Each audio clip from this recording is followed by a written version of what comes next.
بهمة حب الأنام সহিহ বুখারীর একটা হাদিস আছে 5590 নম্বর হাদিস সম্ভবত। নবী করিম সাল্লাল্লাহু আলাইহি ওয়াসাল্লাম বলেছেন, আমার উম্মতের মধ্যে একটা সময় কিছু লোক বের হবে, ইয়াস্তাহিল্লুনাল হাররা ওয়াল হারিরা ওয়াল খামরা ওয়াল মাআজিফ, চারটি টাটকা হারাম জিনিসকে তারা হালাল মনে করবে, কোনো দোষের কিছু মনে করবে না। এর ভিতরে চতুর্থ নম্বর নবী সাল্লাল্লাহু আলাইহি ওয়াসাল্লাম বলেছেন যেটা কথা, সেটা হলো এটা, অর্থাৎ এই মিউজিক, এটাকে হারাম মনে করবে না, এটা কি মনে করবে? হালাল মনে করবে।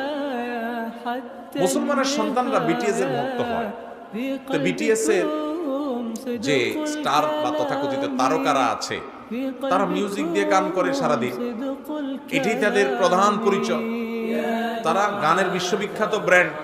তো মুসলমানের সন্তান নিজে যদি গান শুনেও তার ভিতরে অপরাধ বোধ যদি কাজ করে যে আমি আসলে হারাম জিনিস শুনছি, আল্লাহ কান দিয়ে আমাকে হারাম জিনিস শুনতে নিষেধ করেছেন, মিউজিক এটা যখন মানুষ শুনতে থাকে তার ভেতরকার ইমানের নূর আস্তে আস্তে চলে যায়, নেফাকি তার ভিতরে তৈরি